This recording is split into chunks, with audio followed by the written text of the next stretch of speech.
Hello, everyone. This is your loving podcast personality as well as TV personality and best selling author Dr. Afshan Hashmi, live from a studio in Rockville, Maryland, USA. And this program will come under Dr. Afshan Hashmi's doco series, and it will be syndicated worldwide to 300 million listeners.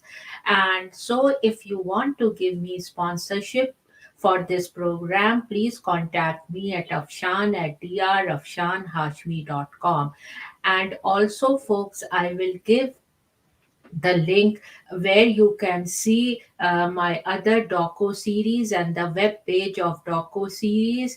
And I also interview authors and celebrities and everyone who wants to come and chat with me and tell about themselves. But before diving in into the program, I want to remind you that these are my two books. The first one is The Modern Mughal Mentality, New Strategies to Succeed in India and the Global Marketplace. And this book was Amazon bestseller as well as hot number one new release on Amazon. And I want a documentary to be made of this book, The Modern Mughal Mentality. So all those people who are listening, and if you produce documentaries, please contact me at afshan at drafshanhashmi.com. My second book, The Outbreak of a Monstrous Infection, is also an Amazon bestseller, and it's a crime thriller.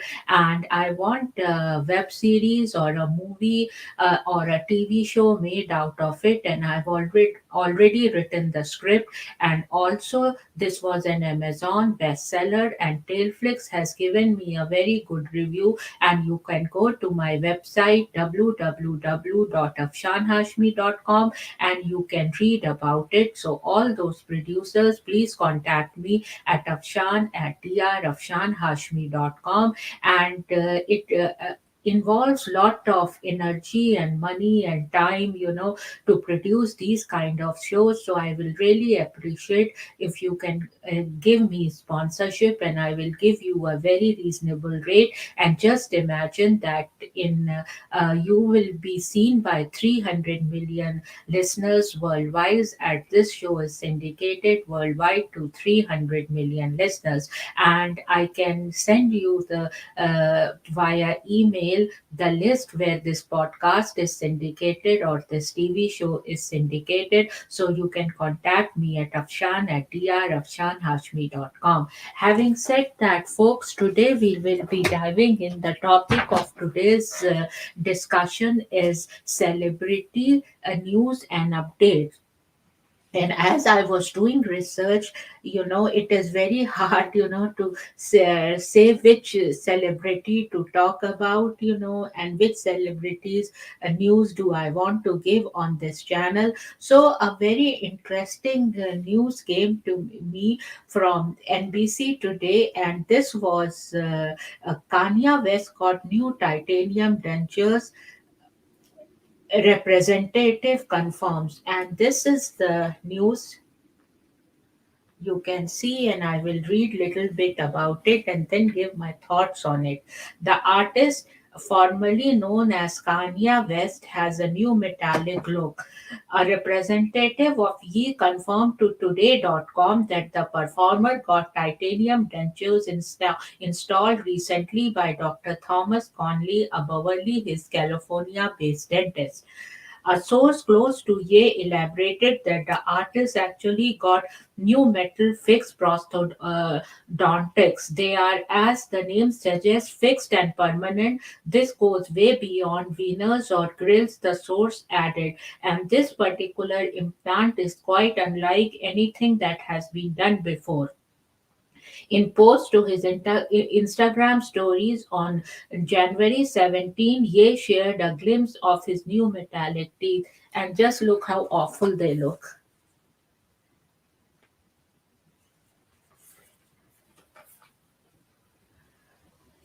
The source said the implants are experimental dentistry to say the least and were designed entirely by Ye with the assistance of medical and dental experts, including Dr. Connolly. They were sure to clarify that the singer did not have his teeth removed.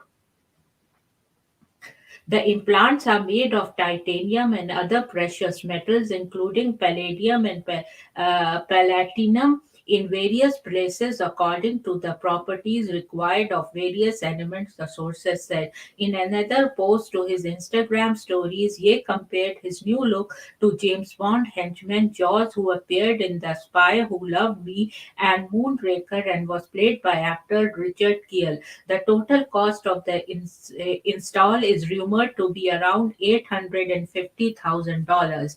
Oh my God, what a cost! So now I'll give my thoughts. These look awful, and I wish Kenya West could donate this money to the needy, or give to a foundation where they can distribute it to the needy. He did not have to have this awful look, for $850,000. So this was my thought about it, and now I will be reading another news. Doja Cat's brother allegedly knocked out her teeth, her mother says in restraining order petition.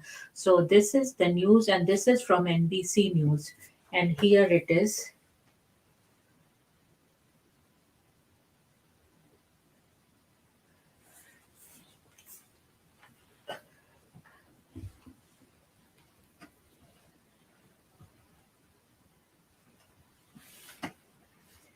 The singer's mother said Doja Cat has experienced physical harm such as teeth being knocked out and bruises and lacerations. The judge partially granted the restraining order to the mother, but it does not include her daughter.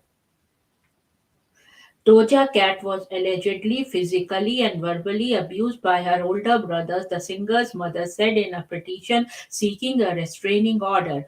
Dobra Sawyer, 62, asked that a judge include Doja Cat in the temporary restraining order against Sawyer's son, Raman Dalithanto Dimini. She wrote in a petition filed Friday in Los Angeles Superior Court that the 28-year-old singer, whose real name is Amala Ratna Zandil Diamini, has experienced physical harm such as teeth being knocked out and bruises and lacerations. Representatives for Doja Cat did not immediately respond to a request for comment on Thursday. Raman has destroyed and stolen property, the petition said. Raman has verbally assaulted her in a very degrading and demeaning manner. Raman has made her feel unsafe and traumatized. A judge partially granted the temporary restraining order Friday pending a January 31 hearing, but stated there was insufficient good cause shown in seeking protection for Doja Cat and the singer could file her own order according to court records. A publicly listed phone number for Raman Diamani was not available. The petition said the Raman Diamani, 30, has allegedly abused his mother 3 to 10 times recently and several times in the past. Sawyer was previously granted a restraining order against him in 2017, according to court records. And this news is from NBC News, and it is very sad when your older brother beats your sister, and I wish he could have some sense and respect his sister. And these were my thoughts. And now let's talk about from this news is from Forbes. Dollar 4.9 billion in new student loan forgiveness approved by Biden. Key details. So this is a very good news because many people have student loans, and it would be so good, if these student loans are forgiven. And here is the news. So let me read it. The Biden administration announced another $4.9 billion in student loan forgiveness today as the Education Department continues to implement targeted debt relief initiatives. The Biden-Harris administration is not going to stop until we have helped all of those harmed by the broken student loan system, said U.S. Undersecretary of Education James Kowal in a statement. Next round of student loan forgiveness through account adjustment. The billions of dollars in student loan forgiveness was approved through the IDR account adjustment. This temporary Biden administration initiative was enacted to remedy historic problems with the administering of two key student loan relief programs, income driven repayment and public service loan forgiveness. Under both programs, borrowers can receive student loan forgiveness on qualifying federal student debt after years of payments. Typically, the time frame for loan forgiveness is 20 or 25 years, depending on the specific IDR plan, but it can be as little as 10 years for borrowers who devote their careers to non-profit or government work. The Biden administration has also created a new 10-year student loan forgiveness track under the new SAFE plan for borrowers with low initial balances. Student loan forgiveness, Biden approves another nearly 5 billion in debt relief for 72,000 borrowers. But borrowers have experienced problems with IDR and PSLF since their inception. A lack of clear information, poor loan servicing, and forbearance steering practices resulted in many borrowers paying on their federal student loans for many years only to find out later that they either did not qualify for loan forgiveness or had inadvertently missed a requirement while their balances ballooned. In other cases, borrowers did everything right to receive the relief they were entitled to, but the education department and its network of loan services failed to keep sufficient records. This is so cool, if your student debt loan can be forgiven, and this is a very good initiative.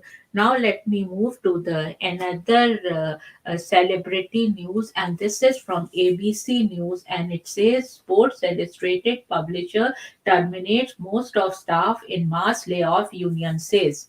So here is the news, and let me read it. Sports Illustrated employees were notified on Friday that a significant number, if not all, of their jobs were sent to be eliminated, according to a new statement from the Publication Union. The Sports Illustrated Union posted on X this another difficult day in what has been a difficult 4 years for Sports Illustrated under Arena Group. Previously, the Maven stewardship, we are calling on ABG to ensure the continued publication of SI and allowed it to serve our audience in the way it has nearly for 70 years.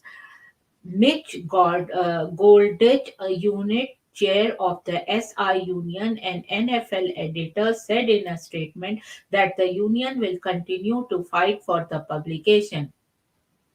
We have fought together as a union to maintain the standard of this storied publication that we love and to make sure our workers are treated. Asks us to take that moment to interrogate what.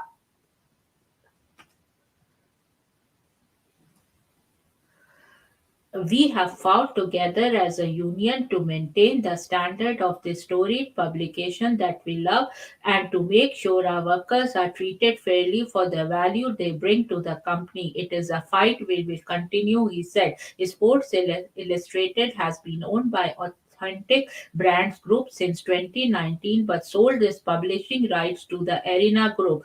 This week, the Arena Group also announced a significant reduction to its workforce of 100 employees. In December 2023, Sports Illustrated CEO Ross Levinson was fired by the Arena Group's board to improve the operational efficiency and revenue of the company. The company said the time Manoj Bhargava was named interim CEO, operations president and COO Andrew Kraft, media president Rob Barrett, and corporate counsel Julie Fenster were also terminated late last year.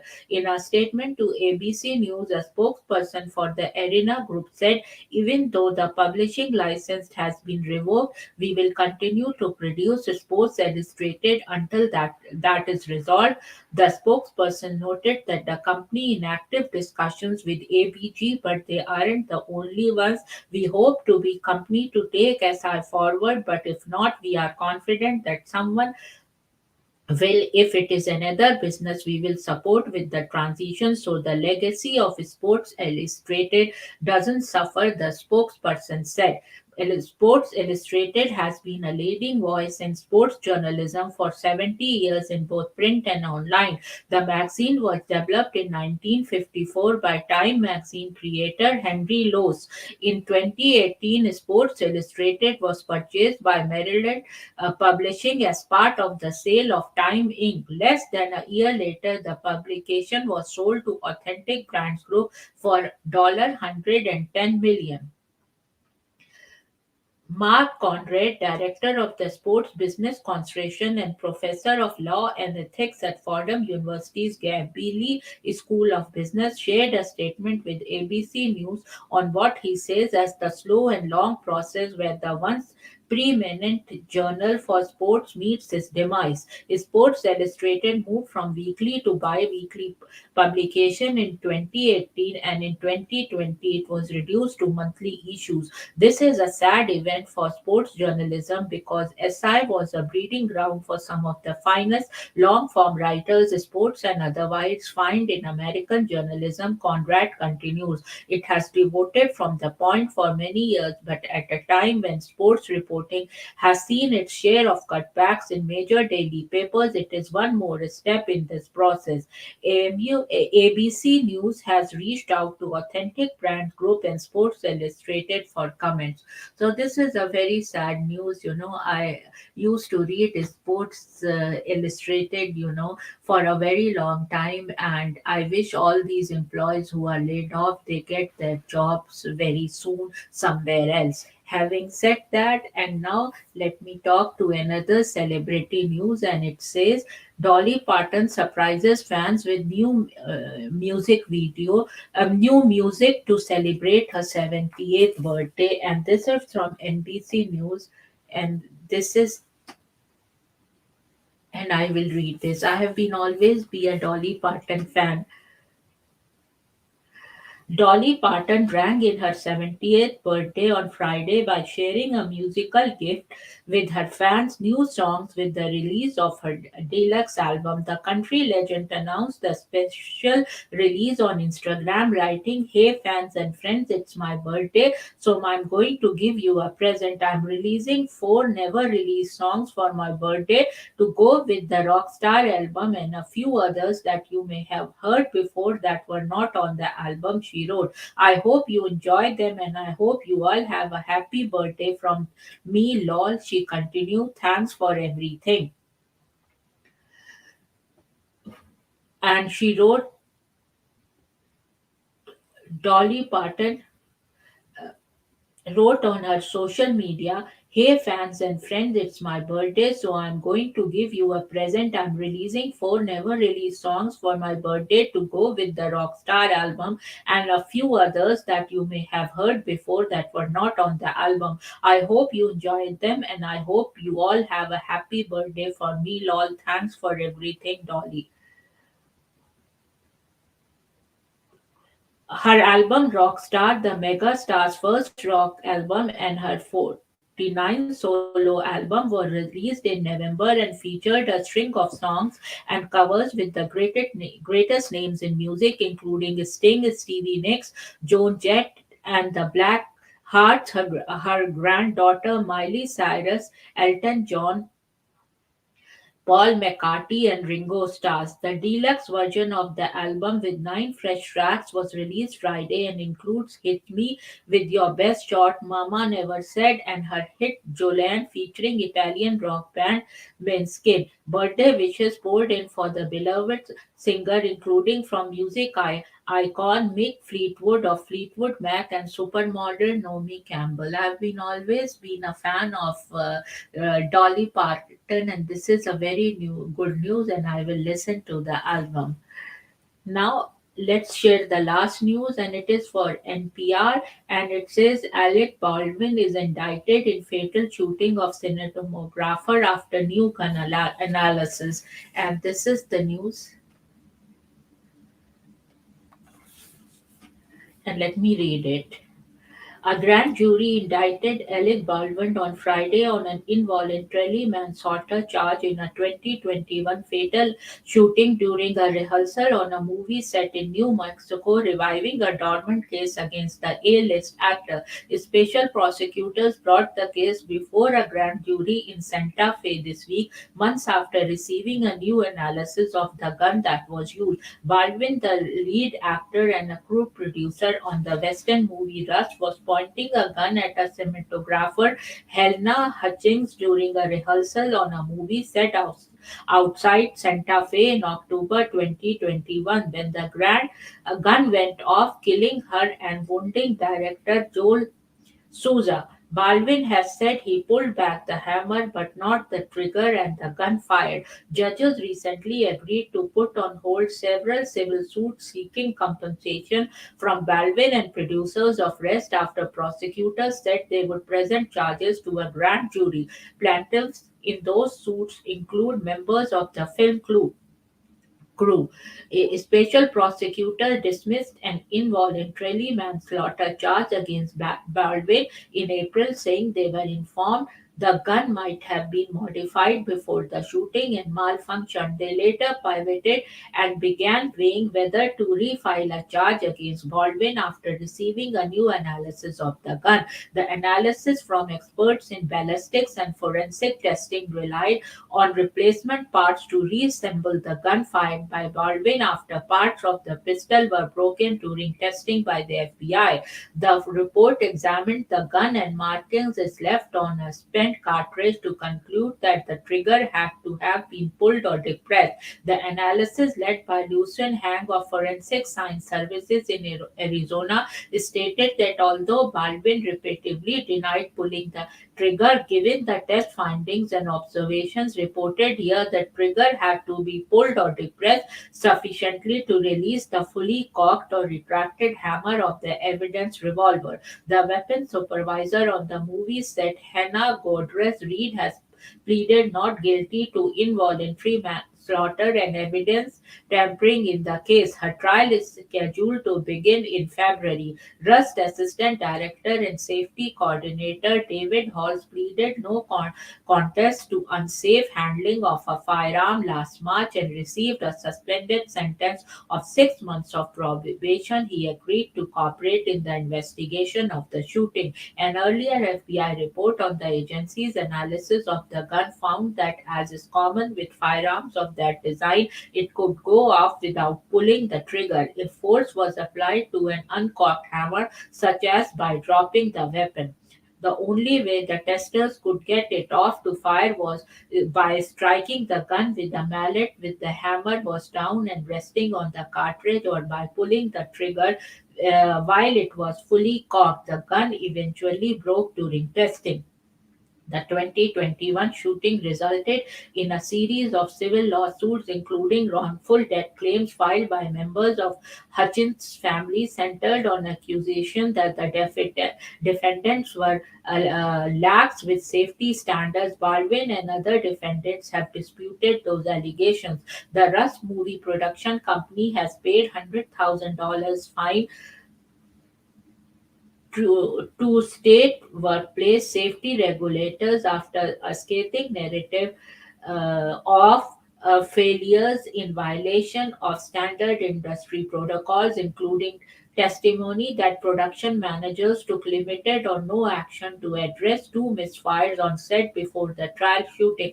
The filming of Rush resumed last year in Montana under an agreement with the cinematographer's widower, Matthew Hutchins, that made him an executive producer. So this was little bit news, and it's a very sad day that these kind of incidents happen during the film shooting. Everything, everyone should be safe, and no such incidents should take place, and it's very unfortunate that this happened. Having said that, folks, now I want to